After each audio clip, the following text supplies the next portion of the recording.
Welcome to the podcast, which is all about the world of direct response. Are we on the air? I'm your host, Sean Wilson. For over 30 years, I've hosted shows on cable shopping networks, and now I want to be your guide into this world as we look at the ever-changing nature of these industries. Continuing just for a moment or two, our conversation about QVC and what's going on over there, then ShopHQ, then ShopLC, and then we will continue with our series about the forgotten cable shopping networks.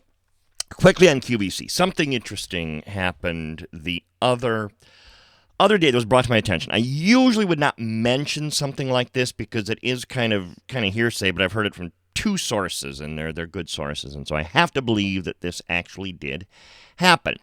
Apparently, one of the hosts on QVC, and I won't say names, but I again have good source, good context of this, who this individual was, said that, and this is the host talking, was telling his viewers that some people were saying that QVC was not doing well, but we're really doing great. The exact verbiage was somewhere along the lines of, people saying QVC is on the downside. No way, QVC is doing fine. And again, that's paraphrasing what this host would say. Two things. One, why would you even bring that up? Why would you? Now, I don't know if he's referring to this last show we did where we just simply disclosed what QVC's financial numbers were. And those numbers were not good. When your year-over-year sales are down, that's not growth and that's not good. So why would you even bring this up? Because the people that don't know about this now are saying, what's he mean? What's going on? And so they might do their own research. Second reason you don't bring this up, and this is a much more serious reason why you don't bring this up, is because of the stock. Because the QVC stock is in the toilet. Now, assuming that this took place on the date that I think it took place on, about 2 days later, the stock had a significant bump to like 72 cents a share or whatever it was. But it had been at like 64. Now, again, you're walking this fine line here of things that you should not be doing, because if the SEC or anyone ever got interested in thinking, is he trying to influence stock price because the stock is in the toilet, you could be in some serious trouble. Now, that's a stretch, and probably nothing will happen, but it's not so far of a stretch that it's impossible to happen. So it's a really stupid thing for anyone who's not an executive of the company to comment on the sales and how the company is doing, because if what could happen did happen, that bump in the stock price, and someone were to decide to investigate that, you could get yourself into some serious trouble. So it just not a smart thing to comment on that. Plus, it's not true. The numbers tell the story. Speaking of numbers, ShopLC, their parent company, which is based out of India, released their year-end numbers a few weeks ago.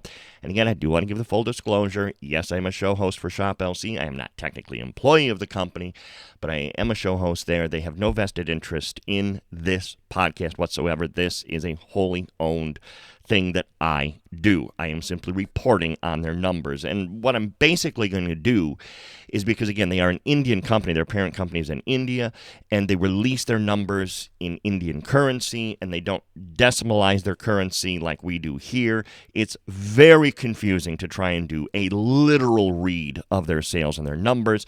So I'm just going to generically go over just the things in their PowerPoint, and it's pretty straightforward. Sales were up at all the networks that they operate. They operate ShopLC in the United States, ShopTJC and Ideal World in the UK, and then ShopLC in Germany. Sales were up at all of them. Parent company overall sales were up. This is all year-over-year sales. Same thing, though, for the quarter. So they are seeing a bump in sales. They have that. So it is showing this industry is not on life support. There are bright spots in this industry. Again, JTV, Gem Shopping, some of the others are not publicly owned company. They don't have to disclose their numbers anymore. So I hear rumors, but I'm not going to speculate on any rumors. But so for ShopLC, things were looking good year over year. Now, ShopHQ, again, now a privately held company. They don't need to disclose their numbers anymore. But just some things I think that are kind of interesting that are happening there. and a couple of arrivals and a departure, and a surprising departure. Kendi Kleffer is no longer a host at ShopHQ. If you go to her Facebook, she did something kind of fun there. She's asking people, where do you think I should wind up? And it's kind of fun reading the different responses from people where they think she should wind up. I will just say this. I don't know what Kendi's future plans are. I could speculate, but it would be just that. It would be speculation. Kendi is one of the all-time nicest people I have ever had the pleasure of knowing.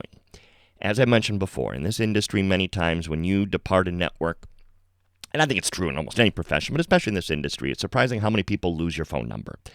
And you never hear from people again. Kendi was never one of those. We've stayed in touch, and I haven't worked there in, 12 years now, I guess. Hard to believe.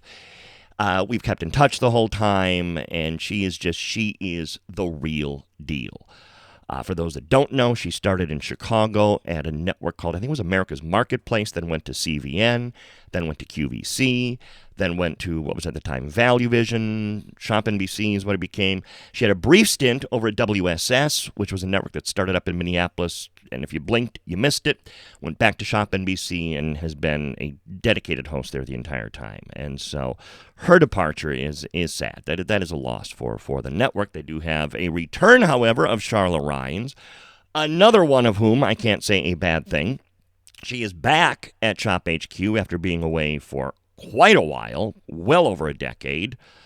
And then Hannah Tim, who was a host at ShopLC and was doing beauty at QVC, is now a show host at ShopHQ. It's the nature of the industry. People do bounce around. It's very unusual when you have a Bobby Ray at HSN who's been there 40 years, straight through, no break.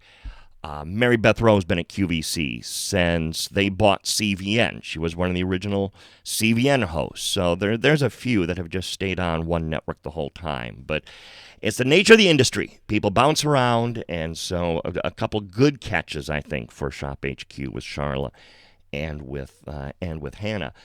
And one of the things I want to point out, too, on my YouTube, I have been uploading a lot of old clips, including an old clip of QVC when they were doing their 50 and 50 tour. And for a lot of people, this was the golden age of QVC, when they were taking their bus to all 50 states over the course of a year and doing a live show from a city in the state, wherever they happened to land. And when they did their show in Minneapolis, actually, it's funny, I lived just literally a few blocks from where they were doing the show. So I did swing by, got a free T-shirt. No one recognized me. I mean, Value Vision was in no homes at the time, so I wasn't surprised, but got a free T-shirt out of it, and some very nice people. Paul Kelly wound up being my boss at Shop NBC at one point, and I remember the first time he saw me, he said, "We've met before." And I don't remember meeting, but maybe that's where it was. It could have been that, because he was at the 50 and 50 tour, so that might have been where we had met before. That video is on my YouTube channel. And it's interesting because I've been uploading, because I have clips of home shopping, CVN I mentioned a moment ago. I have some clips there. TelShop. Just got one up of DH Direct, a quick one because there's not much. And one of the one clip that's had more views than any other, and it's a 1-minute clip from German shopping network Pearl TV. And this just shows, again, the differences in the networks. This is the one I've alluded to before. They do their show on a video wall. That's it. No 50,000 feet of studio space. And they do it very successfully. And they do an under €10 show. At ShopLC, they do an under $10 show on Fridays. But they do an under €10 show. And it's very interesting how they bring the product out every time they move on to a new item. And just go watch the video, because it's a visual. You have to see it. But it's that has had more views than anything else I have posted.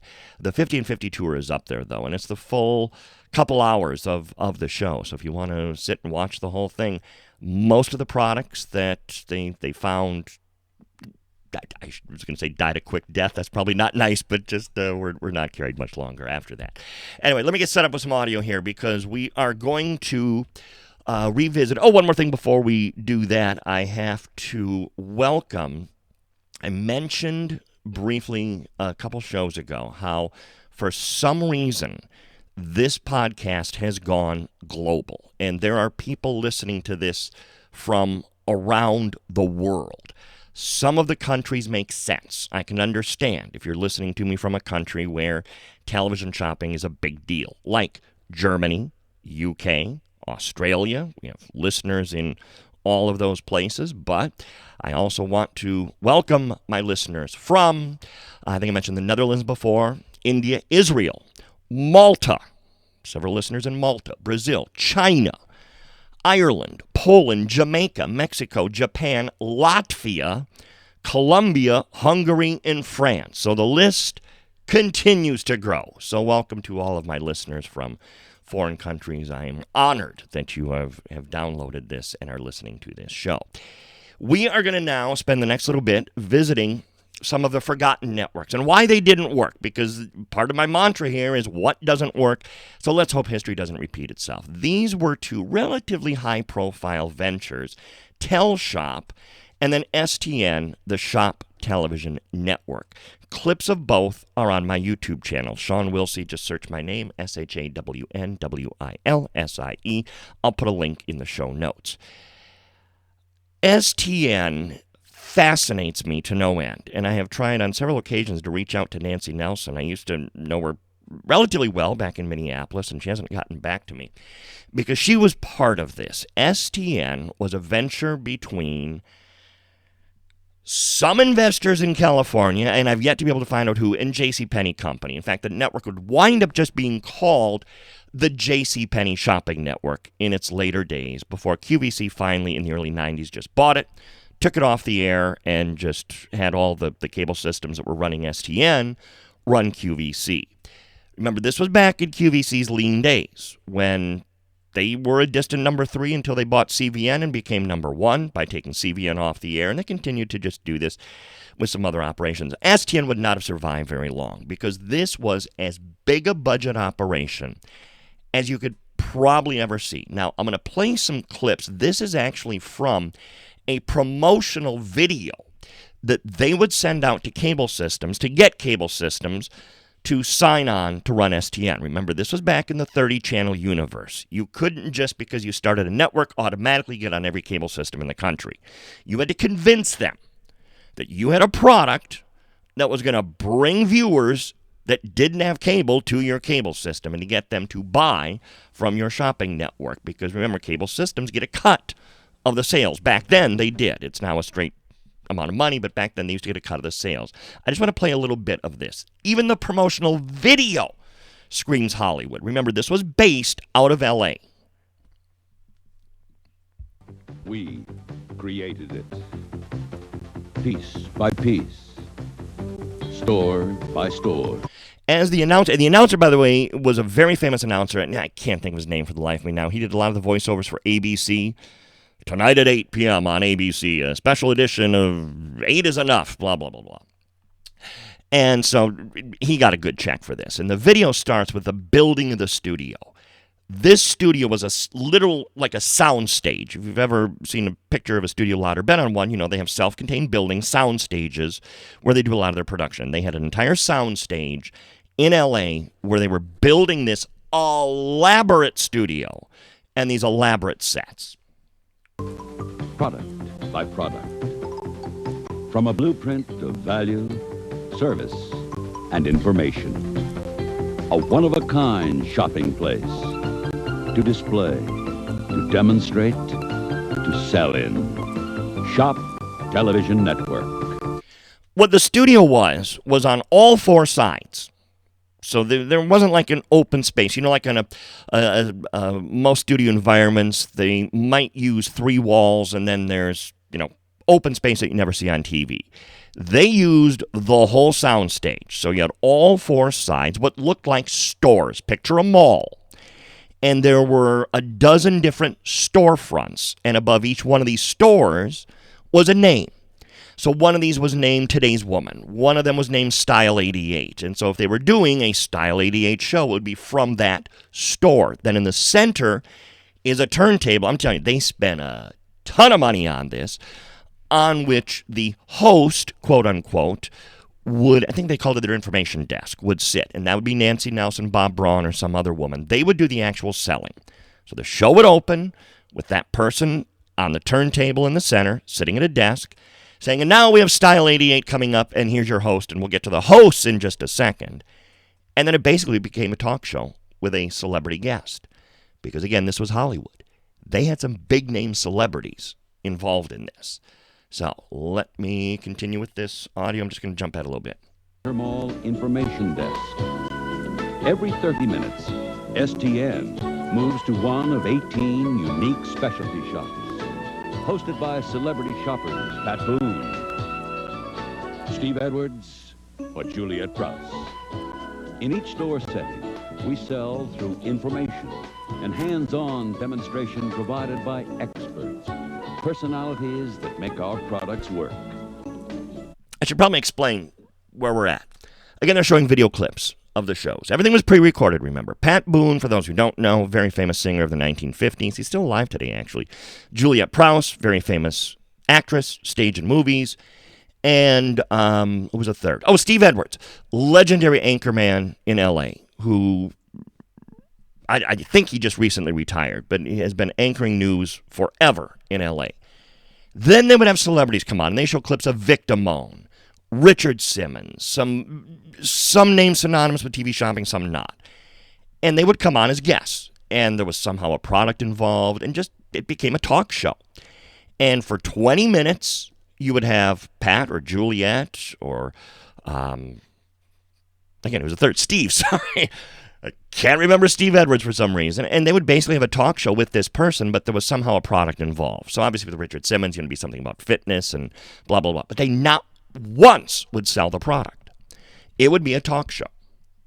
And then, after about 20 minutes of that, they'd throw back to the person at the information desk, Nancy Nelson, Bob Braun, and they would do the sell. Say, hey, if you're interested in this knife that you saw our chef using in the kitchen, here's the item number, here's the price, and then they'd go over some features and benefits of the knife. And this was beautifully produced television. This was Hollywood. This had Hollywood production values. In fact, I think that's the next thing they go over in this clip. I'm skipping some parts of it, but these are the important parts. Strategic look. STN, the one-of-a-kind shopping service. Founded on Emmy-winning productions, celebrities, expert demonstrations, and the most popular brand name merchandise in every store. Emmy-winning production. That's truly what they were trying to do. And that's not cheap. If you look at some of these clips of STN that I have on my YouTube, you'll see the number of people involved in this.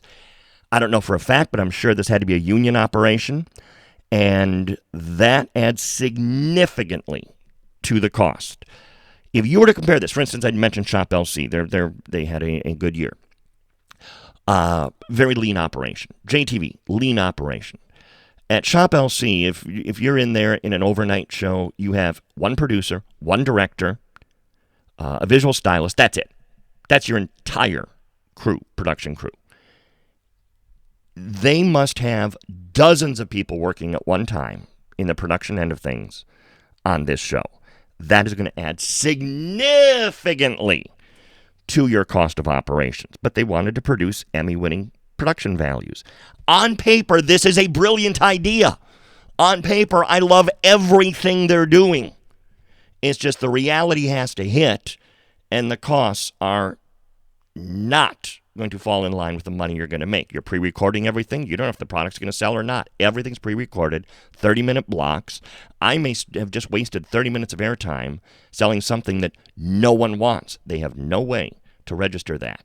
That's the benefit of being live. Sold with a promise of no-risk customer service. STN stands alone in a home shopping marketplace of discount closeout items, time clock selling, and robot cameras. STN, real television, goes shopping for the best, and it works. I like, what did he say? Time clock selling, discount merchandise. It's, well, yes, you're right. That did kind of dominate the industry back then, but it was paying the bills. And what they're doing here is as close to reinventing the wheel as is humanly possible. QVC did a great job upgrading the image of TV shopping without going to this extreme of these Hollywood production values. their end of their pitch here is we were enticing all these brand names to come to TV shopping. That was one of the problems in the early days of TV shopping. Brand names did not want to be associated with Yes, I know. well, not that one. I always hit the wrong one. They don't want to be associated with that. Because that is what was perceived as TV shopping. And if I've got a brand name, I have the brand image to save. I don't want that to be connected with my brand. And STN was able to get in brand names. The problem is they didn't sell. And so, again, it eventually became the JCPenney Shopping Network.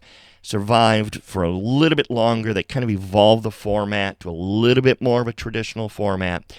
But too little, too late. And again, QVC came in and kind of stopped the bleeding, bought them out, took care of it. Again, on paper, it's brilliant. On paper, I love this idea. Love, love, love it. But the reality has to be, at the end of the day, it's TV shopping. And that doesn't work. Other California-based venture I want to talk about is TelShop. Now, where's my book? Hang on. I got to look up some numbers here. So, TelShop was on the air, and I think we alluded to TelShop on an earlier one, 3 hours a night, starting at midnight Eastern time. And they would go for 3 hours, replay for 3 hours, and then at 6 a.m., TelShop returned to what it really was, and that's Financial News Network. Before there was CNBC, that was Financial News Network based out of California. And, in fact, CNBC didn't come until many years later. Financial News Network had the issue that, well, frankly, CNBC still has to this day. What do we do once the markets close? So Financial News Network, about 6 o'clock at night, 7 o'clock, became Score, which was a sports network. They had a little popular phone-in game show, Time Out for Trivia. They had a talk show, and then they would play D-level sports at best, and that's even stretching it. And then once they did their 4 or 5 hours, whatever it was, then TelShop would come on the air at midnight Eastern time. Again, 3 hours live, 3 hours recorded. This is another on-paper brilliant idea because what they did was something different. They did the comparison shopping for you. And I'm just going to play a little segment here. Again, there's a lot of clips of it on my YouTube. The clip I'm going to play now is one of the more recently uploaded ones if you want to see this exact one. Here's what I mean when I say they do the comparison shopping for you. We're wrapping up the cell on a bracelet, moving to a ring. Here's Mike. Well, I certainly know, Deanna, that we have one of the loveliest jewelry creations that we've had the opportunity to offer here on TelShop. By the way, I'm going to stop this audio a couple times. The opening shot, whenever you take the opening shot of an item, you want people to say, holy, that is beautiful. The opening shot of this ring is terrible. And this was, I think, one of their problems. They had people setting up and shooting the product that didn't know how to shoot product to sell it. These are people that are used to, because it's the same studios where they did the news shows and the sports shows from. So they're used to shooting an anchor. They're used to shooting the little game host, and that's it. They're not used to shooting jewelry and make it look good. So the opening shot is pretty much a side view of this ring, and it looks terrible. Right before you home viewers now as I speak. This is a simply spectacular sapphire and diamond ring. It is just beautiful beyond words here as we look at it, and I hope you can appreciate its beauty on the television screen. Retail price, $599. We found it at Houston Jewelers down in Houston, Texas for $510. Same ring was at Jocelyn's in Denver, Colorado for $465. And look at that low TelShop price that just flashed up on your home television screen, $299, a savings of a full...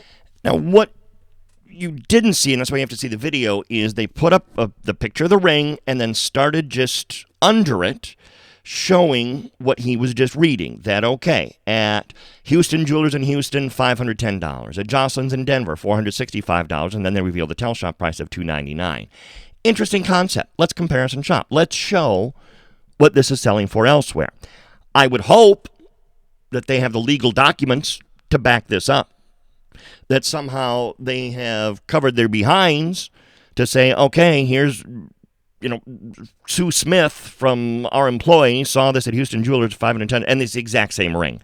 Because I find it hard to believe the exact same ring is at those places for those prices. So it was a bit of a stretch. And they did this on almost every item where they would say, hey, this is at Macy's in New York for this price. It is at Dillard's in San Antonio for this price, blah, blah, blah. So it's an interesting idea, and it did set them apart. The thing that killed them was the bad photography. In the entire presentation of this ring, and it went on for a couple of minutes, not once did anybody ever try it on. In fact, it never even moved. It just sat there in its little stand. And like I said, they were terrible images. So a lot of that hurt them. The hosts were very much... Now, this Deanna that is in one of the clips, she wasn't bad. They were real good with features, but not the benefits of it. Why do I want this ring? They'll describe it, they'll explain it, but then there's no actual selling. It was, and you could tell they were reading from some notes. They had bullet points. And when they had something that was demonstrable, that they can actually demonstrate, then they really did good. But when it came to jewelry, which is where your margins are made, which is where your money's made, yeah, there wasn't a lot of, well, here's why you want it. Yes, it's a sapphire and diamond ring. Yes, it has 2 carats of stones. Why do I want it? And they never got into that. Here's an electronics pitch. This one just amuses me. Want to take some movies, graduations, as I've mentioned before, are coming up. Weddings, many of them coming up in the spring and summer. Many of you are planning vacations around the country, or maybe even around the world. Here's an item you really don't want to be without. The Panasonic camcorder with case. Now look here, retail price of $1,700. That's what they're advertised for all over the country. And look at our low TelShop price, $1,199.95. $1,199.90. See, that just amused me. Those were the days of a $1,200 camcorder. Wow. Just let that sink in. $1,200. And it was a full-size VHS. It took full-size VHS tapes. Different time, different era. Now, TelShop also suffered from, they were in a very cramped studio. Literally, if they turned the cameras to the right, you would see the set where they do their little sports talk show from. Turn the cameras around, that's where you're going to have the people doing the financial show during the day. So it was very cramped. They didn't have a lot of space. Eventually, they got larger studio space, a lot fancier. That came at a cost. And again, I don't remember who wound up buying TelShop, but they did just finally go off the air then eventually. Did CVN get TelShop? I'm trying to remember now, actually, how the chain of events worked out on that one. But they just ceased operations. Eventually, the whole financial news network wound up in, ironically enough, a financial crisis and a bit of a investigation. And so they wound up getting bought out by CNBC, again, to take it off the air. So the whole thing just kind of vanished. But it was a good attempt. You know, again, high production values, but presentations that weren't that interesting. I mean, that guy, that Mike there, he was one of the anchors on the financial show during the day. So, you know, he's used to reading stock reports and wasn't necessarily a great host. But a lot of clips of this on my YouTube, so watch it and comment what you think about it. You know, maybe you like something about it. Maybe there's something there that you like. Go watch some of those clips on YouTube and please leave comments. I love it when people leave comments on the YouTube so I can read what you say. And I usually try and respond. I usually try and agree or disagree with you on what people are saying. So it's a lot of fun. Again, YouTube channel is Sean Wilsey, so please go there and check that out. Quick last audio from TelShop. This is once they moved into their new studio. Oh, I didn't play. The best part of TelShop was their theme music. This was their theme music in the old studio with the cramped set. To see are right here. Let's see.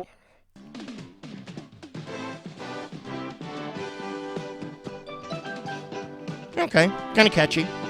Oh, by the way, while this is playing, they're doing the credit roll of all the people that worked on the show. Again, same thing. Hollywood, a lot of people working on this. Okay, not bad. But again, a lot of people working on this. So, build new studios, much fancier look, and we need a fancier introduction. And it will hopefully start up. There we go.